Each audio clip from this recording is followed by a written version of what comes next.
I think that when it comes to politics, we should always be finding ways to bring people together. So any sort of message that is dividing people, and particularly dividing them along racial lines, is not the type of politics that we want. Prime Minister frankly failed to condemn her comments today, and that was disgusting. Recently, I have been labeled as a racist, and which really, really makes me hurt. And I feel like I am abused and I am insulted, and this is not me at all. We rarely pay this close attention to a by-election, but of course the stakes are very high in Burnaby South. And with the Liberal candidate forced out, NDP LeaderJagmeet Singh may have gotten the break he finally needed here. So what's next in this by-election race? It's also been a week full of surprises. There was a cabinet shuffle earlier in the week too. Thankfully, At Issue is here. Chantal and Jason is back and she's in Montreal. Andrew Coyne is in Toronto, and Jason Markusoff is in Vancouver and joins us tonight. Good to see everybody. Let's start with the by-election, just because it's kind of a strange story still unfolding today. The candidate Karen Wang now saying that defending herself, saying what she said was misinterpreted because the message was in Chinese and we didn't read that properly. Chantal, what do you make of her response, and I guess the government's response to say very quickly, you're out of here? I'll go to the Liberal response rather than just the government. I think what we saw this week was a clear lack of adult supervision. And I am not a conspiracy theorist, so I don't buy the notion that the Liberals set their candidate up for failure so that they could lose the riding.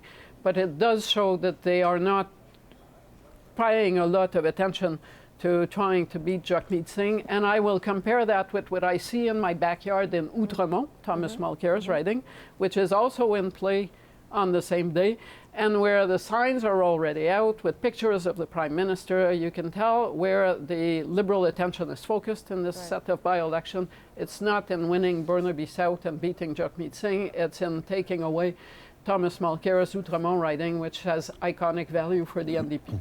For sure, and for the Liberals too. So I guess there were a couple of things that happened with this particular candidate. The provincial Liberals say that they warned the federal Liberals about her. The Conservatives said they looked at her and said no. So there were lots of warning signs there, I guess, Andrew. What does it tell us about the shape of the by-election, though? I mean, surely this is, even if the Liberals replace this woman, and they intend to, surely it's good news for Jagmeet. Oh yeah, I mean, it would look. He was already looking good. There was a poll that came out that showed him in first place, so we'll see how that plays out. But what amuses me, I guess, is the Liberals are shocked to discover there's ethnic politics going on. Certainly what this candidate said was objectionable, but what's really objectionable is the actual practice that she was describing, which everybody in politics does, everybody in politics knows is what goes on, that if you have a riding with a heavy concentration of whichever ethnic group it may happen to be, you pick a candidate, if you possibly can, who's from that group, and that's a big part of the selling point. And indeed, there's people who would go beyond that and say not only is that practical politics, but it's admirable in policy terms, that people can only really be represented by people from their own racial or ethnic group. So for people to then turn around and pile on her, her main crime was saying out loud, which you're not supposed to say out loud. You're supposed to just do it and not say it. And if you do say it out loud, then everybody in the other parties, hyperventilates and pretends to be outraged, which I guess is also what you do in politics. Chantal, I'll let you jump in because I can see you want in before I go to Jason. No, but Andrew is right. In theory, your name speaks for itself, and it sends the message that you want to send. And it is true that if you can play these kind of politics, you do it when you select your candidate. And there are plenty of MPs who are issued from that perspective. That being said, to the premise that people vote for their own rather than vote for others has been proven wrong in a variety of ridings across this country, including ridings like Romeo Saganache, where an Indigenous MP has been representing a very Francophone riding for almost a decade now. Okay, so how do you read this, Jason? How do you think this changes things, if it does?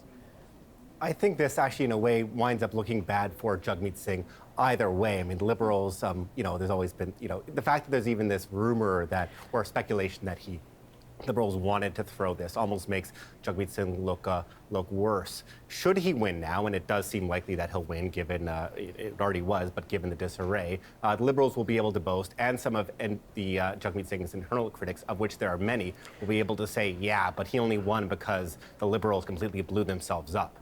That's a bad position for him. The very fact that we're even talking about, does this mean that the NDP leader can win a by-election for his own seat, speaks very, very poorly of Jagmeet Singh's potential in this situation, this poor lot that he's in. Before we predict an outcome, I think it would be wise to see who the Liberal candidate will be. We've had by-elections that have had mishaps and candidates replaced, and the party that did replace a candidate did end up winning. So I don't think you can draw the automatic conclusion that the next Liberal candidate, I'm assuming there will be one, will not be a better candidate than the one that has been lost this week. But I went out to interview him yesterday, and we're doing research about it and stuff. And he's certainly not the only leader to go to get into the House through a by-election in a riding that is not his own. So did we have these conversations before, Andrew? Is this something that is proper to him given his own struggles, or every time this happens, do we talk about it like this? Well, he's got himself into this thing because of the way in which he's conducted himself as leader. I mean, the party itself has broad problems that are not going to go away in terms of their positioning versus the Liberals. But he's got himself to a position where large sections of the party would like him gone. I mean, they're quite frank about it. I was struck by the public remarks of the previous leader, Tom Mulcair, over the last few days, which were just stinging. I mean, they were couched in reasonably diplomatic things, but he didn't have to parse them very much to see that he was basically denouncing his own leader, and he spoke for many people in the party. So even if he wins the riding, I'm not sure he's necessarily out of the woods. The knives are half out already. And he didn't want this sort of asterisk with his win. Yes, no, clearly. I did ask him about those Tom Mulcair comments. He was more graceful than I would have been in response to them. Anyway, let's talk about the cabinet shuffle earlier this week. Really, just the one move I think that merits the most attention. All of them are interesting, but this one in particular because it's really seen as a demotion by Jody Wilson-Raybould from Minister of Justice to Veterans Affairs. Have a listen to her right after the swearing in. I can think of no world in which I would consider working for our veterans in Canada as a demotion. We heard rumblings in the past few months that you might be shuffled because of a performance issue. Well, I can't imagine where you've been hearing that. Well, in a lot of different places in Ottawa, I can tell you that.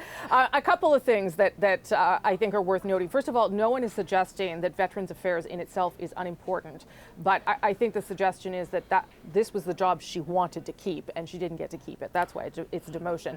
And then writing that missive later that day, where she went through her accomplishments as Justice Minister and talked about some of the other things around reconciliation were interesting.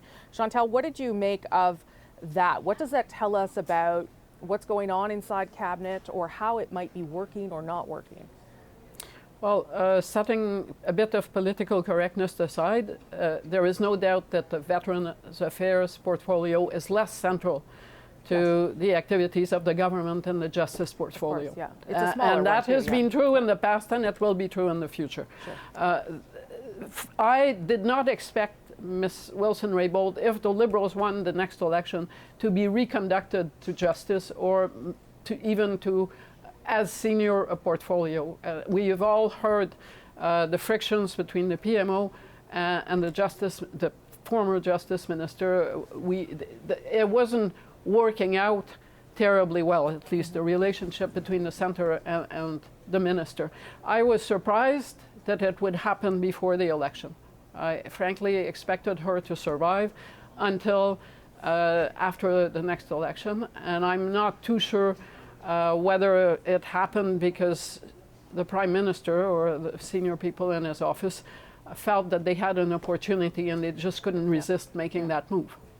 Yeah, it's unclear whether it was just because the opportunity presented itself or whether there was something that led to this, something in particular that has not emerged yet, but that's not to say it's not true. Andrew, how do you read it in terms of what it says about the government and how the cabinet is operating? Well, first of all, it once again shows all power basically resides within the Prime Minister's office. So we always parse these cabinet shuffles out for the deeper meanings of who's in which job, but ultimately the only job that really matters is the Prime Minister and the people around him.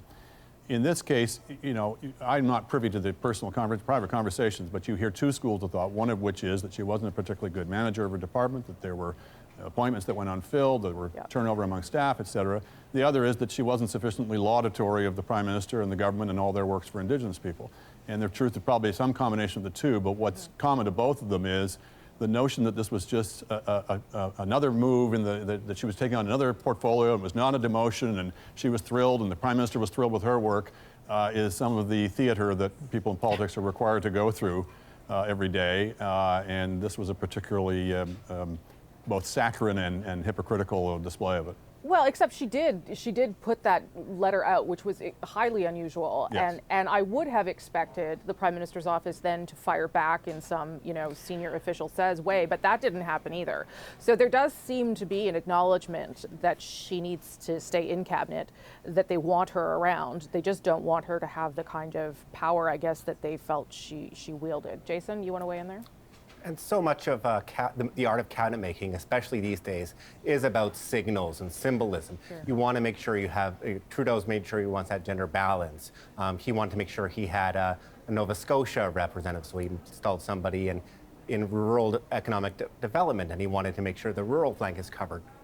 He sent a pretty lousy message to the Indigenous community, which he's been trying to reconcile with and take strides towards working with in this. You've seen quite a few Indigenous leaders, Indigenous lawyers really upset by this and saying this is very discouraging.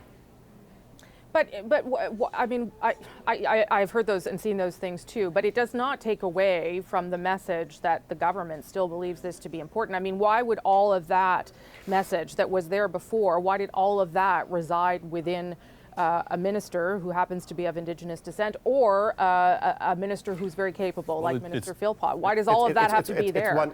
I mean, in the same way, why do we care about gender balance in cabinet? This is a signal he's sending. This is a political move. Every cabinet selection winds up being, you know, full of political symbolism because we wind up talking about the cabinet ministers more when they get picked than when they actually do anything in most cases. It's the combination in this case of Jody Wilson-Raybould's move, but also of putting Seamus O'Regan in to Indigenous Affairs, who was not a particularly bright light when he was at Veterans. I guess there was a fairly high priority in getting him out of there because veterans in the run-up to the election could be something that could really cause them some grief. But they move him into Indigenous, and basically that says that that file is on hold for the next 8 months. Okay, thanks everybody, appreciate it. Before we go, be sure to subscribe to At Issue, the podcast, for extra content. This week, we're going to talk about the politics of secession and some of the lessons Canada can and maybe should take away from Brexit. Look for it on iTunes, any major podcast app, our website, cbcnews.ca/thenational.